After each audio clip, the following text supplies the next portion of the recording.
The NFL's willingness to make rule changes for the betterment of the sport and its fans is just another reason why it remains the most popular sport in America. So let's take a look at the biggest rule changes the league has made and how these decisions have affected the sport. Let's start with one rule that the league had a difficult time figuring out, often irritating fans, especially one particular fan base. This particular play reignited the debate over what exactly is a catch in the NFL, especially since it was a playoff game between two of the league's most high-profile franchises.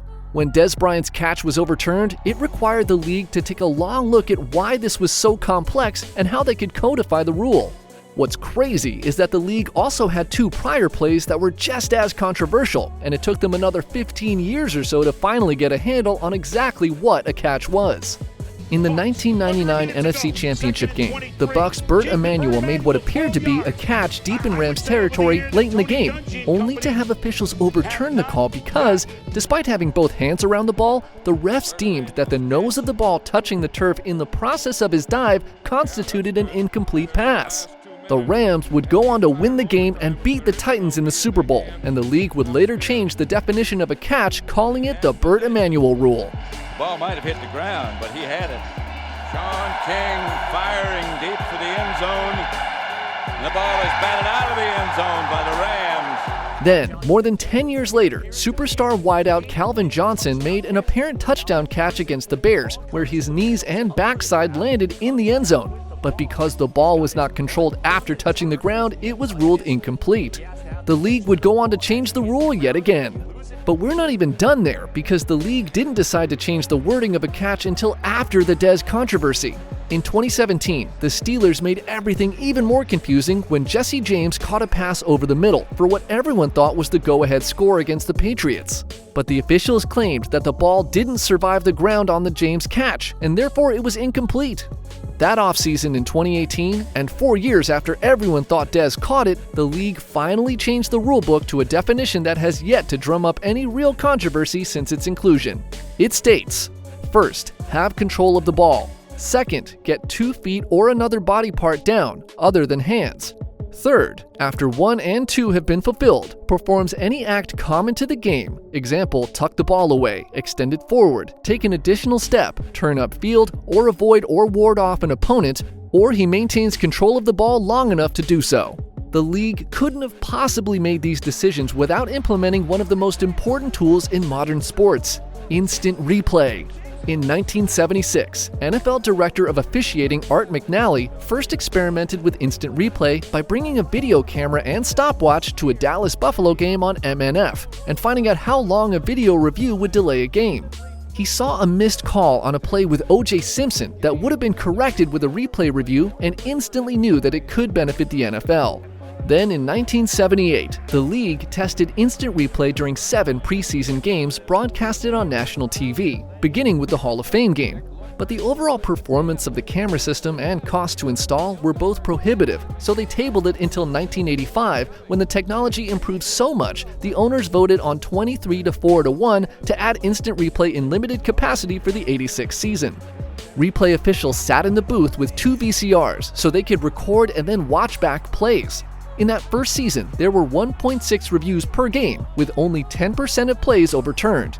In just the 3rd play from scrimmage in 1986, we had our first replay. By 26, Matt Suhey, and of course the great Walter Payton, who knows how to use his body so well. Despite that, in 1992, replay was put back in the box by the league over concerns that it wasn't efficient enough, and that 9 of the 90 overturned calls were in fact incorrect. In 1999, it was back, and the new system addressed issues like delays and penalizing coaches with a charged timeout on incorrect challenges. It clearly worked well, because in 2007, the teams voted 30-2 to keep instant replay permanently. In that same year, teams spent $300,000 apiece to install high-definition replay systems that were 5 times sharper.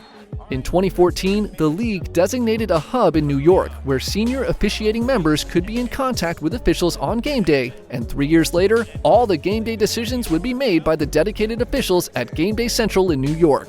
This season, the league even added a team in New York that could review plays in real time, potentially speeding up the review process, or just making it easier to get the calls correct. Between 1999 and 2022, 3,262 plays had been reversed in 6,151 games, nearly one reversal every 2 games. Former Patriots coach Bill Belichick has often called for all plays to be reviewable, not just the ones currently outlined by the NFL. The league tried to do this with pass interference following an atrocious penalty in the 2018 NFC Championship that played a role in keeping the Saints from going to the Super Bowl. The league tried to implement replay on pass interference for the 2019 season, but it went so poorly that it was scrapped the following year. Speaking of pass interference, the rule changes made on how defensive backs cover wideouts has arguably had the biggest impact on play since the Super Bowl era began.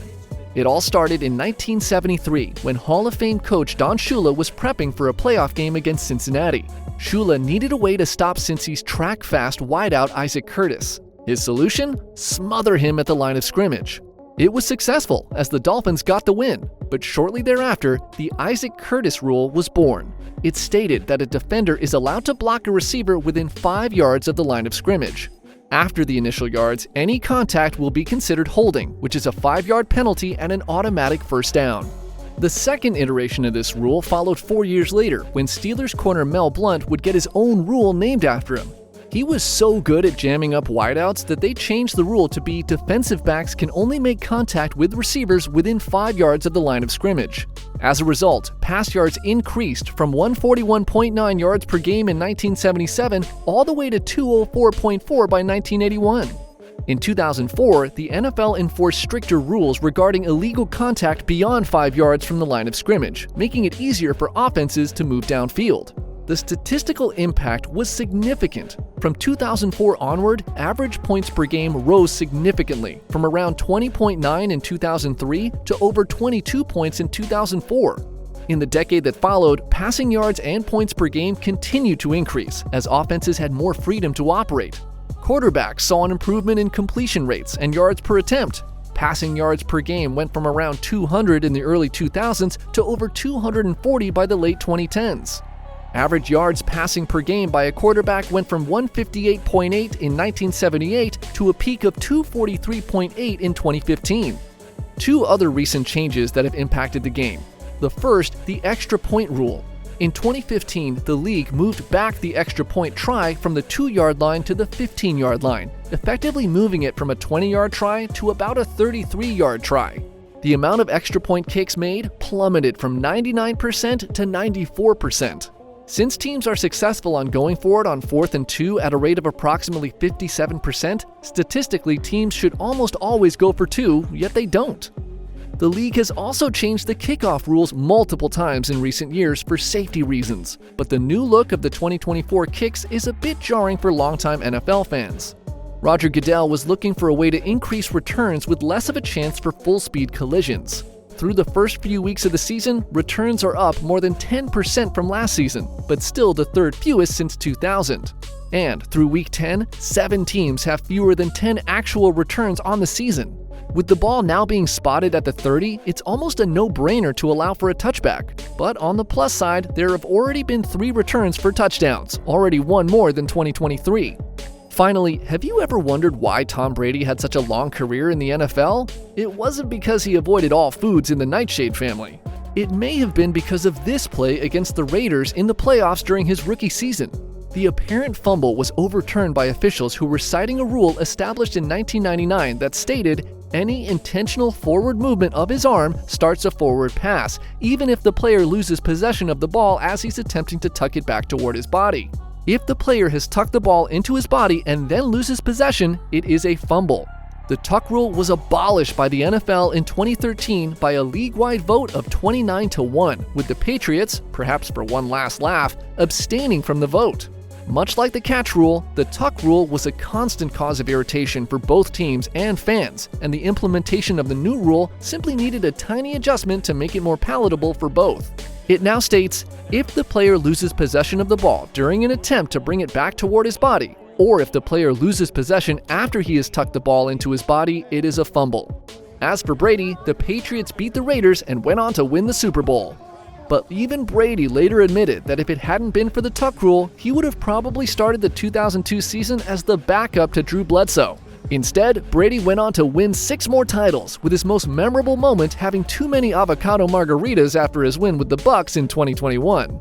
And that wraps up our look at the biggest NFL rule changes that changed the game forever. If you found this video interesting, give it a thumbs up and don't forget to subscribe to our channel.